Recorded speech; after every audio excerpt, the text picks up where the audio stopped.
سر آپ نے N G Os کا ذکر کیا کہ این جی اوز ہمارے یہاں در آئیں اور انہوں نے سسٹم کو خراب کیا.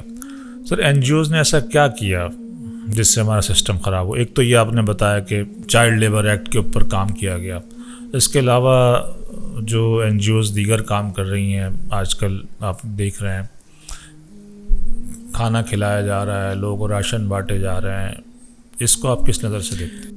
آپ ایک چیز دیکھیں گے کہ بھرمار ہو گئی جی این جی اوز کی. ہر پتھر کے نیچے ایک این جی او، ہر پتھر کے نیچے این جی او، ہر چوک پہ 6 لوگ بیٹھے ہوئے. کیا اس سے غربت ختم ہو گئی؟ میرا سوال ہے.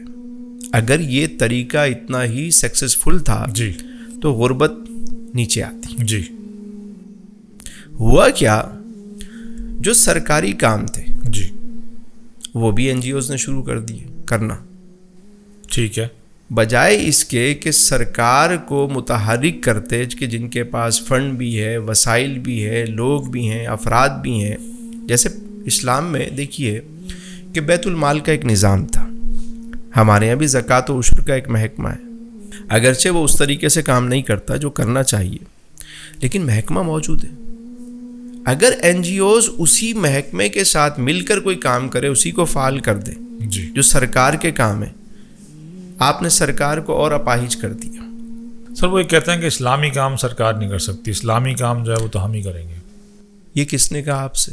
سر جتنا بھی روٹین میں جو موڈ نظر آتا ہے ہماری اسلامی، مجھے بتائیں ریاست مدینہ میں کیا امیر المومنین نکل کر خبر گیری نہیں کرتے تھے رعایا کی؟ بیت المال سے لوگوں کی کفالت نہیں کی جاتی تھی؟ سوال یہ، رات کو جب امیر المومنین گھوم رہے ہیں، ایک گھر سے دھواں نکل رہا ہے، تو انہوں نے کہا اس پہر کون جی جی ہے جو یہ اللہ چولہا جلا کے بیٹھا ہے؟ تو جب انہوں نے پتہ کیا تو معلوم ہوا کہ کھانے کو نہیں ہے، بچوں کو دلاسا دینے کے لیے صرف پانی ہی گرم کیا جا رہا ہے. تو انہوں نے مائی سے پوچھا تم امیر المومنین سے شکایت کیوں نہیں کرتی؟ تو انہوں نے کہا کہ وہ کیسا امیر المومنین ہے جسے اپنی رعایا کی خبر ہی نہیں.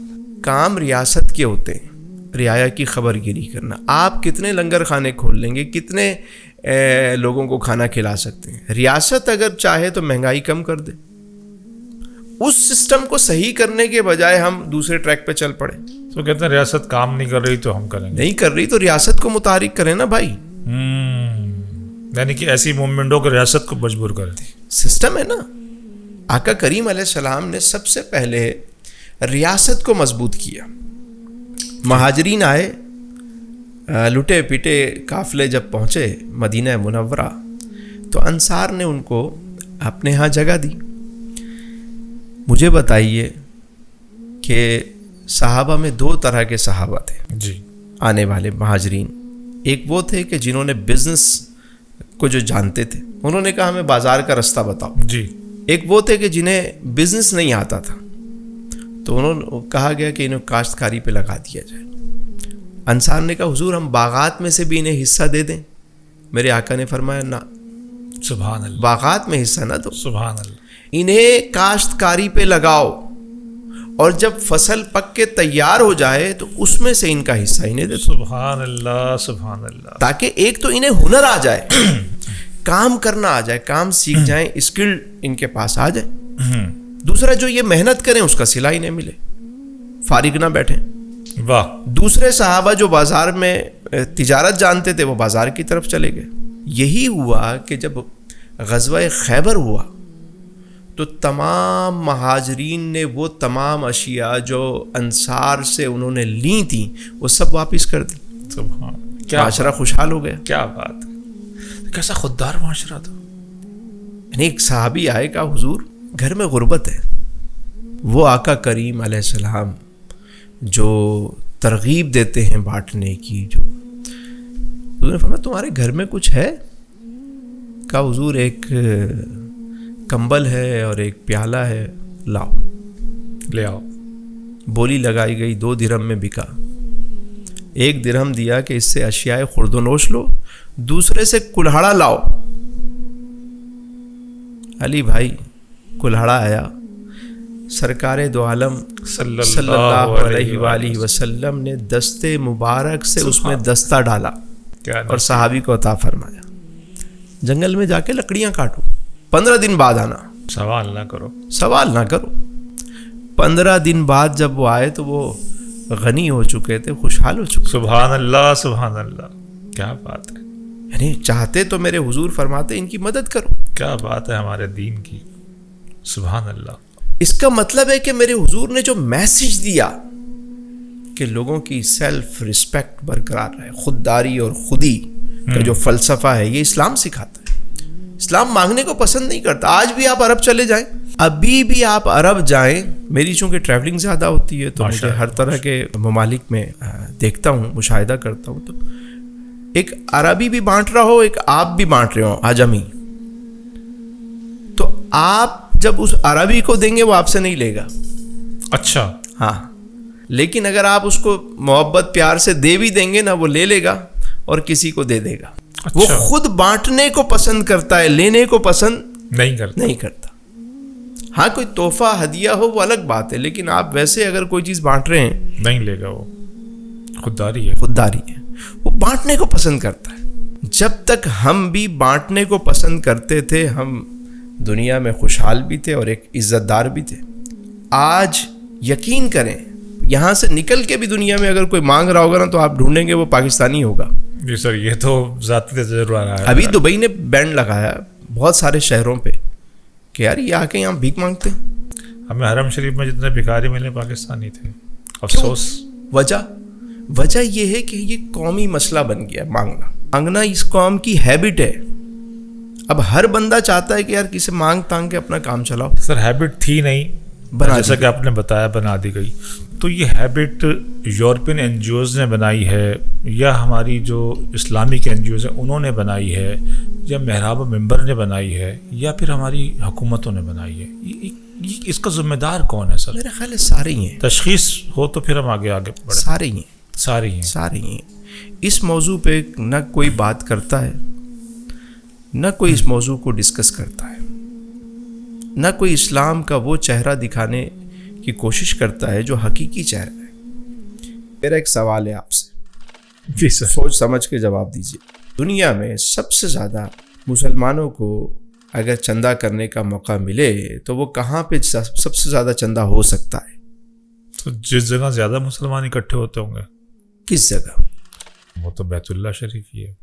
حرمین شریفین میں اگر چندے کی اپیل کی جائے تو سب سے زیادہ چندہ ہو سکتا ہے. لاکھوں لوگ روزانہ وزٹ کرتے ہیں. کیا آپ نے سنا کہ وہاں چندہ مانگا جا رہا ہے؟ نہیں. آپ ماشاءاللہ ہو کر آئیں, کسی نماز میں اعلان ہوا ہو کہ بھائی چندہ دیں؟ نہیں. کیوں؟ چندہ باکس بھی ہمیں کہیں مسجد کے باہر بھی نہیں نظر آیا. وجہ کیا ہے اس کی؟ بلکہ مسجدوں کے باہر ہم نے دیکھا کہیں کھجوریں رکھی ہوئی ہیں, کہیں اس طرح پانی رکھے ہوئے ہیں. ٹھیک ہے, لے جاؤ کچھ, لے جاؤ.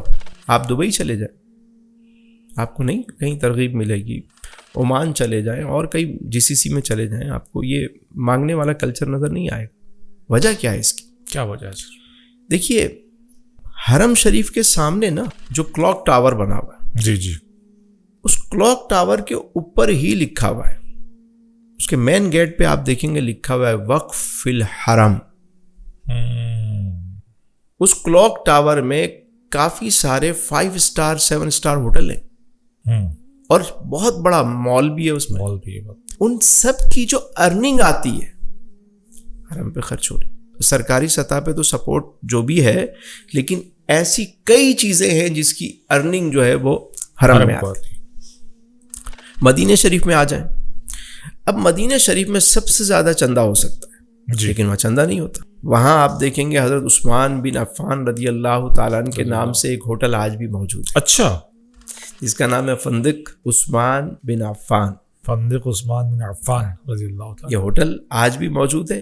یہ وہ جگہ ہے کہ ان کا جو کھجوروں کا باغ تھا, جی, انہوں نے مسجد نبوی شریف کے لیے وقف کیا ہوا تھا.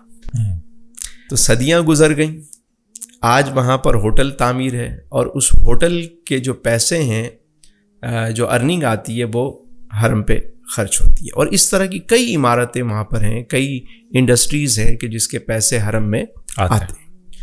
آپ چلے جائیں ایران, ہمارا پڑوسی ملک ہے. جی, وہاں امام علی رضا رضی اللہ تعالیٰ عنہ کا روضہ ہے. اعتراف میں جتنے ہوٹل ہیں 5 اسٹار ہوٹل بھی ہیں وہاں. وہ سب ملکیت ہے اس ٹرسٹ کی, اور ان سب کی ارننگ وہاں آتی ہے.